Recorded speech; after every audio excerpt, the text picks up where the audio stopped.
Bonjour, ndeko journaliste.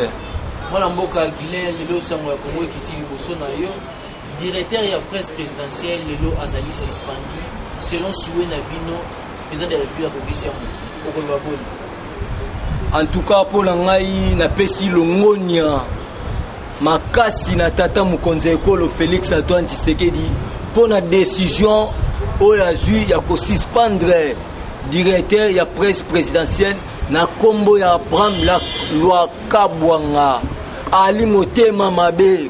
Pourquoi on a Ali Motema Mabe? Pour votre information, à part fait Chako, na photographe, ou à Moukousse, ou à combattant de Vranaï na opposition. Les deux photographes, ceux qui vont se retrouver dans la presse présidentielle, c'est grâce à Tata Mokonzeko, le Félix Antoine Tshisekedi. Le reste, aux caméramens, aux protocoles, aux journalistes, Batounion Soana Bali Batoyi de Pesité. Parce que pourquoi pas qu'on soit ban IDPS? Ban IDPS, ban journaliste, oh batanga na ifasik, basate, ban licencié na ifasik na IDPS basate. Pourquoi pas qu'on soit ban caméraman ou assistant na ifasik? Pourquoi pas qu'on soit ban caméraman oh ba outil na IDPS? Ake qu'on soit ban ngulu na ye, oh ba yebana na bango na poto, azu ban ngulu na ye, oh ba yebana na bango so disant na Canada iska zalaki. Azali reproché la même gestion. En tout cas, le Kabwanga, Azali Bambouma, ya semence oyo lonaki. Yango futio. En tout cas, Tata Mokonzeko le merci nous suspendre ngai le Kabwanga. Ali Motema Mabe, aningi ba combattante, aningi ko ba combattant na musalate. Yango Nzambe o alikolo. Atali ete fachi makambo fayi bango a confondre. Azali reproché la même gestion. Azali reproché d'affaire Ngoulou. Le problème est ça. Ceux qui va délégation par exemple de France ou bien Allemagne, n'engue mokonzabo ka voyager. Au lieu par exemple 5 caméramens à cause de 5 photographes à Sudé, 5 journalistes à Sudé. C'est que ceux qui par exemple 20 délégations au Kende, il y a cause 10, il y a mort on a 10e per 10 mususu ya Ngoulou, il y a combien de couvrir événement. Yango tata mukonzeko la décision en suite na sepili makasi parce que loka banga ayaka na IDPS pour l'intérêt ya famille na ye, pour l'intérêt ya amitié na ye, pour l'intérêt ya ngulu na ye, non seulement pour l'intérêt ya ngulu na ye, mais avec l'intérêt ya famille na ye. Nango na décision tata mukonzeko la suite, moi je suis pour ça. Azali mutema mabe, aningi ba combattre ba souffrir jusqu'à la preuve du contraire tant to aliko loba. Biso ba combattre to na misalate. C'est que la presse présidentielle wana na IDPS ba licencié batanga na ifasiki raté, ba licencié batanga mamba caméraman basate, ba licencié batanga mamba photographe ba alité. Loka banga ezali bambumo futi nzamba confondre yo na sepeli makasi ne ba longolio parce que ozali ko étouffer marketing en chef de l'état. Vous allez étouffer ngo yango nzambe ya likolo loko la fatia za mwana nzambe a permettre à ba réalité na yo ba reproche zali ya solo ozali ko reprocher la gestion ozo permettre marketing à tata mukonzeko laisser les mabente place ya kocha ba journaliste na ba caméraman na ba photographe wali kocha ba ngulu yo moko ozali directeur okomi ko sala musala ya kozwa image est-ce qu'il y a un directeur c'est un chef azali muto ya ko simba caméra te ali muto ya ko kanga photo te azali muto ya ko panza sangote mais yo ozui presse présidentielle aux commissions ya bangulu ya ba camarades ya bandeko na ya famille or que na ba IDPS nous avons déjà compétents o ba ko sala musala wana obo lobite ya ba combattant te bolikaki ngai fona ke so batalibanda yango nzamba futio ngana beti makoko makasi na remercier tata mukonzeko na suspension na yo na kosenga na yo zonga na opoto parce que okoka chômage amboko te biso to mesana chômage tata mukonzeko apesi biso musala te yo bandeki muke mama Denise botiki ngabo ba nomé yo lelo mukonza suspendre na kosenga na tata mukonza mboka suspension wana ezala indéterminé. Pour être lycée Benabia son poto, tout le monde est sur la piste s'arrêter. Aza animé d'une mauvaise foi, Loka Bwanga, Zamba confondre yo, au lieu de Nilson, Azali journaliste compétent net yo, Nilson Azali chômeur. Pourquoi? Parce qu'on y a été. Mais il y a des licenciés, oh assistant à journalisme. Il y a des photographes, des caméramens, Loka Bwanga, la quoi Bwanga, Bram, la quoi Bwanga, Mutema Mabe, Yango Futio, Nabi Koka crise, parce que biso to message de la passe.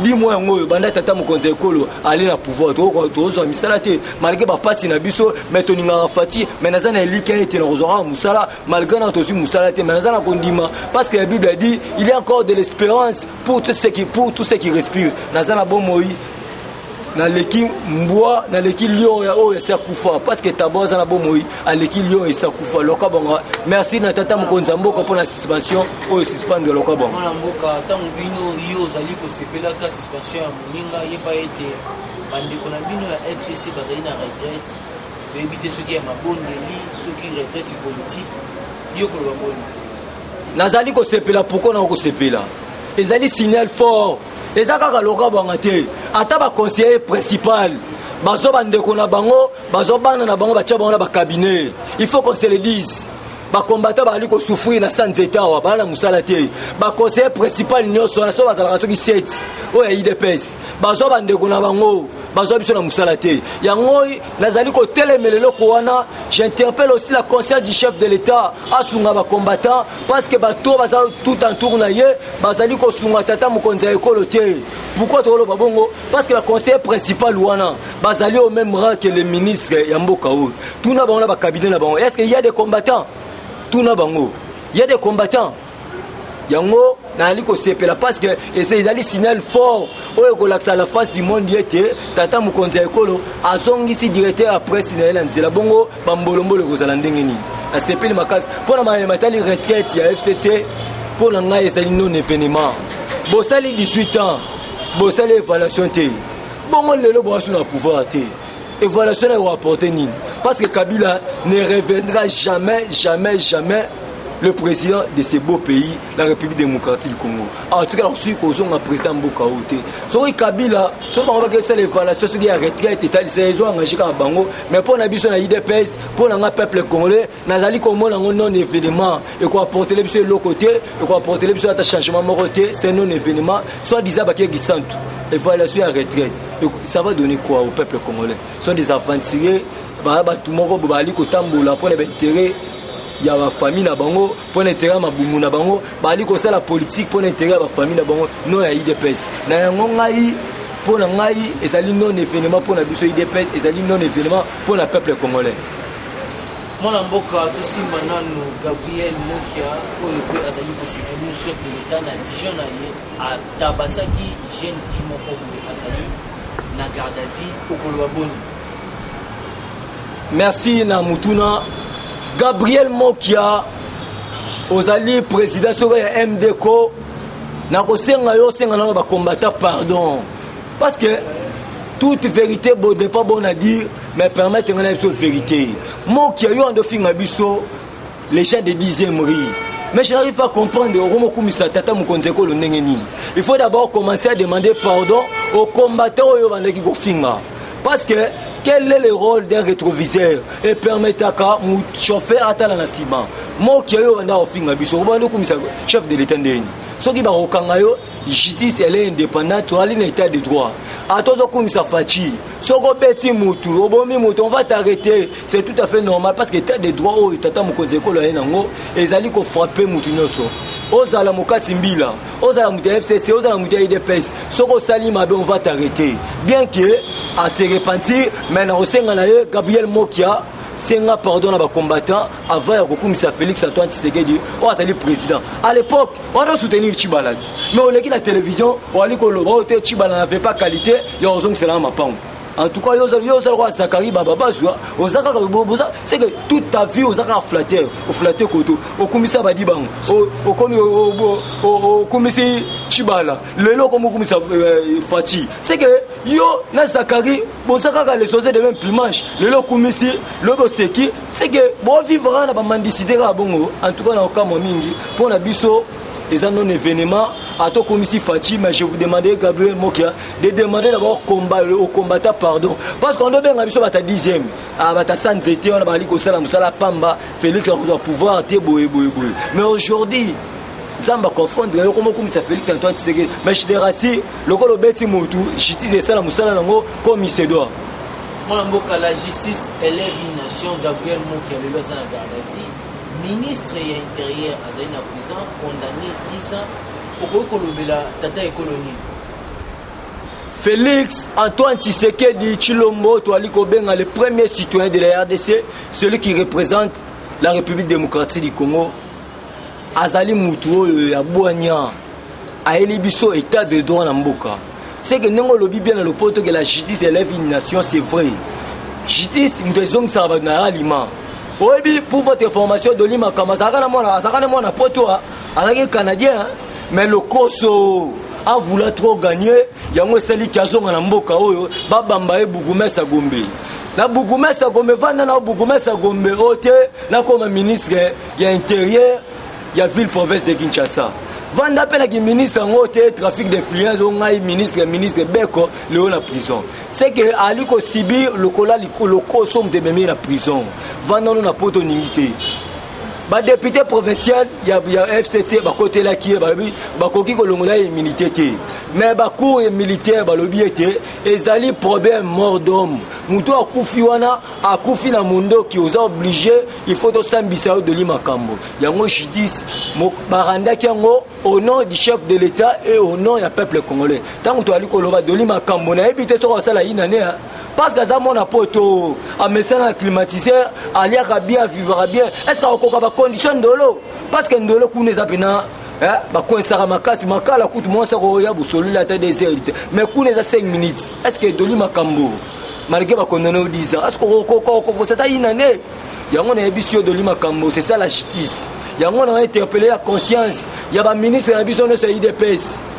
État de droit et poni classe politique ité. Ministre de l'Intérieur, Gilbert Kakonde. Ministre des Affaires étrangères, Mamatou Manzenza. Ministre d'État, Eteni Longondo. Maman Rose Boyata, ministre des Affaires sociales. Denis Lupeto. Nani, Yves Moukoulou. Bon travailler comme il se doit, état de droit équipé, classe politique. Soko Ibi Misola, l'État, on va t'arrêter. Soko Bomi Moutou, on va t'arrêter. État de droit, et Zalinde Kozong Isamoutou Nanzela. Yango, Bosala Moussala, Nanenge Sengeli, Soko Ibi, on va t'arrêter parce que la bénédiction commence dans la maison et les fouets commencent aussi dans la maison. Botambo Nanenge Sengeli, parce que justice en Boka Nabiso, et Zongi Nanenge Zalaki Kala. La justice élève une nation, la justice dans l'état des droits elle est indépendante. Bosala Moussala, Nanenge Sengeli, pour privilégier intérêt à peuple congolais, au Toaliko Benga le poto, intérêt à souverain primaire, au Toaliko Benga à peuple congolais. Mot de la fin, je remercie le commandant suprême, le premier citoyen de la RDC, le magistrat suprême, d'avoir suspendu les directeurs de la presse présidentielle, Abraham Lakabwanga, o azalaki wana pour l'intérêt à famille nae, o azalaki wana pour l'intérêt ya ba camarades nae, o azalaki wana pour affaire Ngulu. A commis si média présidentiel et commis bureau nae ya poche na famille nae. Pour so ba combattant o ba sisa na ifasik, des licenciés o bazali na IDP sawa. OK, je la biso ba Ngulu. Pour voyager à Liambongo ya Mboka. En tout cas, Tata Moukonze Ekolo, on appelle merci pour la suspension. Oh, s'il faut suspendre, oui, Abraham Lokabanga, aux ongi na chômage. Aux ongi na chômage. Tigana ebisa, aux ongi na chômage. Oh, koka passe qui ça, ça te biso sto message na ba passion. En tout cas, Abraham Lokabanga, oye parce qu'on passe à Mboka. Merci Moukonze Mboka, na Mambosali. Eshima, votre magazine qui bat au rythme de l'actualité. Une réponse à vos besoins en information, un éclairage dans divers domaines. Impartial, documenté, instructif. Eshima au cœur de l'info. Retrouvez la nouvelle édition. Exclusivité.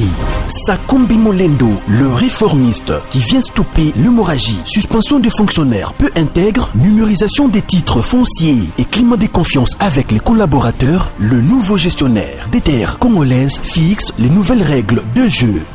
Focus, Lambert Mindi, Omalanga, le souverainisme comme un dogme. Redressement délaissé, Tomaluaka Losenjola, l'homme de la situation.